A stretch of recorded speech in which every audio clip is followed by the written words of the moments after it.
Bonjour et bienvenue à tous dans cette nouvelle vidéo concernant le théorème de Pythagore et le fameux mathématicien, philosophe et scientifique qui était Pythagore et qui est à l'origine de la création du mot philosophos, donc amour de la sagesse en grec. Alors notre ami Pythagore, l'un des plus grands esprits de la Grèce, le sage Pythagore, est né aux environs de 580 ans avant Jésus-Christ, et je vous ai mis la représentation donc du buste de Pythagore que vous trouvez donc au musée du Capitole à Rome. Alors, vous connaissez tous le théorème de Pythagore, vous l'avez déjà vu les années précédentes, donc rapidement, que nous dit ce théorème?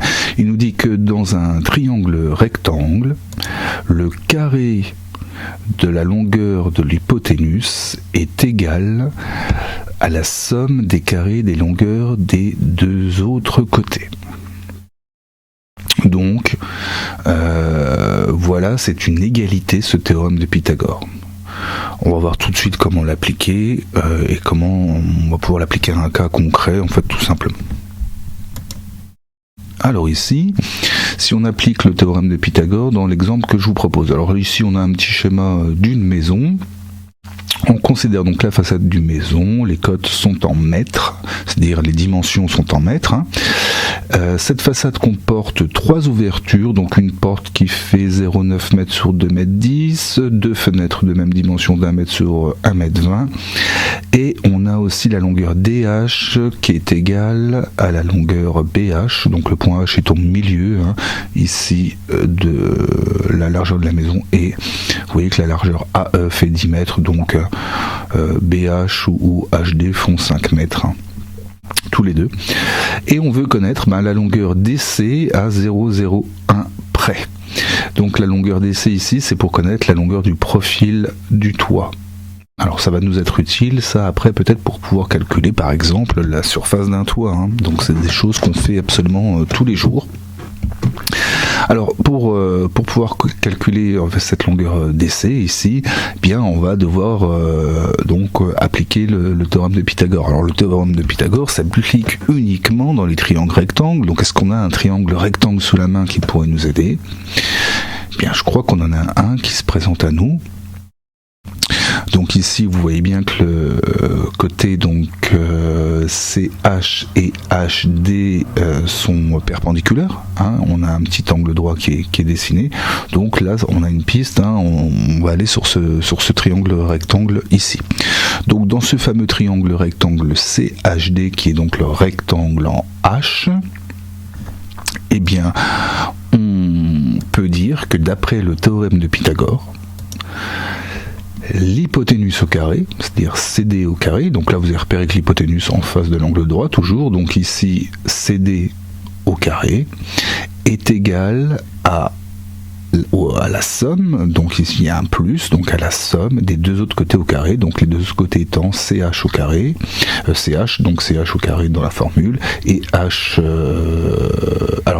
pardon, et DH ici, que vous avez ici, qui est aussi au carré, donc voilà, ici on a tout de suite écrit en fait avec les lettres qui correspondaient donc à l'énoncé du problème.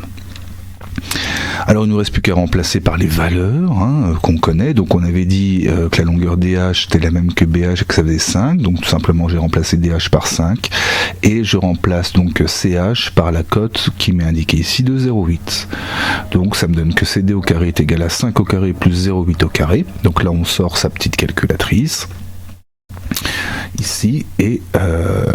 on va faire cette opération, donc 5 au carré, donc vous avez la touche carré sur votre calculatrice qui est juste ici, 5 au carré plus 0,8 au carré, et on obtient donc un CD au carré qui est égal à 25,64. Donc c'est ce que je viens d'avoir avec ma calculatrice.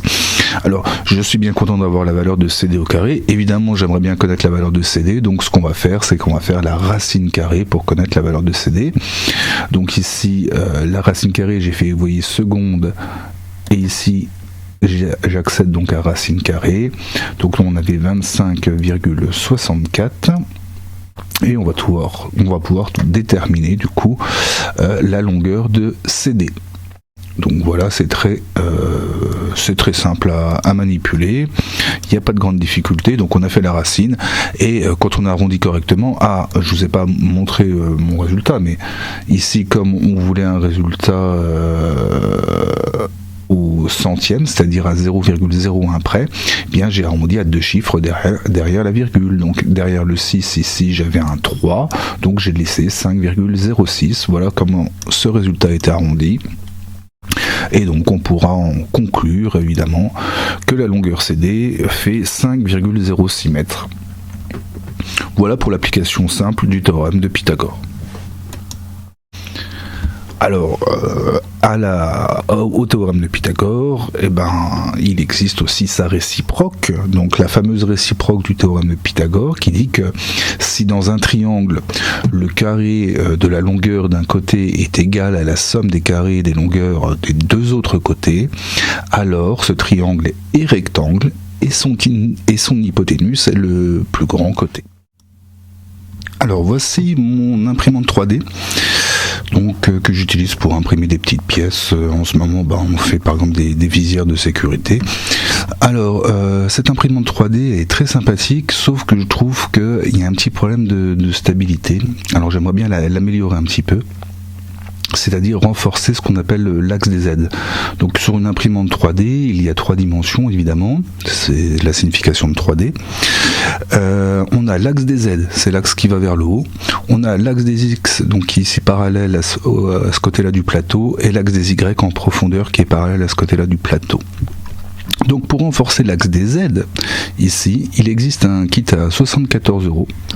Et ce kit, en fait, consiste à appliquer, vous voyez, une barre ici en oblique sur l'imprimante pour renforcer la stabilité de l'axe. Alors, qu'est-ce qu'on pourrait faire ? Ce qu'on doit faire, c'est vérifier que l'axe des Z est bien perpendiculaire au plateau d'impression, parce qu'autrement, vos impressions ne seront pas propres. À savoir qu'il faut être assez précis. Vous savez que on a à peu près une précision de 0,1 mm sur une imprimante 3D. Donc on a besoin d'être très très précis. Alors voilà ce que j'ai installé et j'ai pris les dimensions. Donc ici, mon axe des Z, j'ai mesuré 400 mm, mon axe des Y en profondeur 300 mm, et puis la barre que j'ai rajoutée fait 500 mm. Et on va devoir déterminer si on est bien ici en présence d'un triangle rectangle, parce que je veux que mon axe des Z soit bien perpendiculaire au plateau d'impression. Donc ici, il faut que je sache s'il y a bien un angle droit. S'il y a bien un angle droit, c'est que je suis dans un triangle rectangle et que ce triangle est rectangle. Comment savoir si un triangle est rectangle ?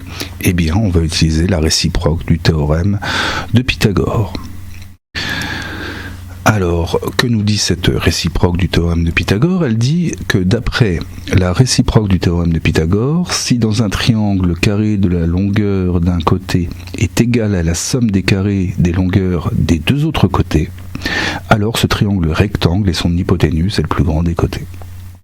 Alors ici, moi, comme j'ai les dimensions, je vois tout de suite qu'il y a un côté qui est plus grand que les autres, c'est celui qui fait 500.